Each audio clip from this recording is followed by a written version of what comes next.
Ruth Davidson has said that Scottish independence is not inevitable as she unveiled an expert group to examine the impact of Brexit on Scotland. In a speech in London, the Scottish Conservative leader said recent polls suggested the majority of people in Scotland did not back independence. And she said the prospect of a second referendum had now been parked in a lay-by by the SNP. The Scottish government said the Conservatives were utterly clueless. Speaking immediately after the result of the EU referendum was announced, Scottish First Minister Nicola Sturgeon said another vote on independence was highly likely and instructed civil servants to start drawing up plans for a referendum.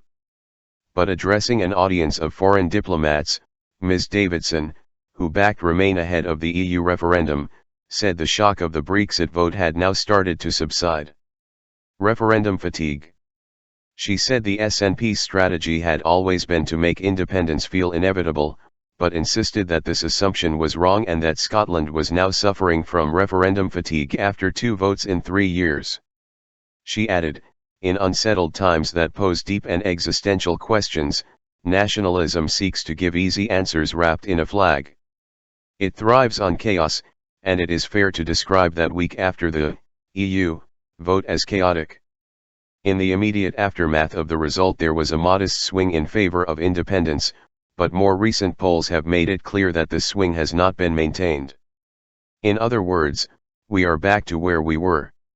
She argued that this had been partially recognized by the SNP, with Ms. Sturgeon opting to leave her draft referendum bill on a low shelf when she published her programme for government last week. Ms. Davidson said, "The unstoppable bandwagon of late June now appears to have been parked in a lay-by. We have had 5 years of uncertainty and rancour over our constitutional status, now added to by the EU referendum result. As a result, most people in Scotland now do not want to add to that anymore. Yes, they remain troubled by the EU result, but that is not translated into support for further constitutional upheaval in the form of yet another referendum on independence." She said there was a risk that Scotland would enter a damaging constitutional limbo period, with the SNP leadership caught between the demands of their core support and the political realities of the majority of Scots. Deliver for Scotland. She added, the First Minister tried to use the vote to create a bow wave surge for independence. It hasn't worked, but I don't think the SNP will stop trying. And sadly, in our judgment, the push for separation will continue to be the main priority for the SNP government as we head into Brexit discussions, and not the best interests of Scotland and the United Kingdom. Ms. Davidson said her party's new expert group would assess the risks and opportunities of Brexit for Scotland. The group includes MSPs Adam Tompkins and Alexander Stewart, MEP Ian Duncan, former Scottish Whisky Association head Gavin Hewitt and former CBI Scotland director Sir Ian Macmillan. She added, I will ask them to report to me on how best they believe Brexit can deliver for Scotland, and crucially for the entire United Kingdom too. The Scottish Government has already set up a similar group to examine how best to protect Scotland's place in Europe.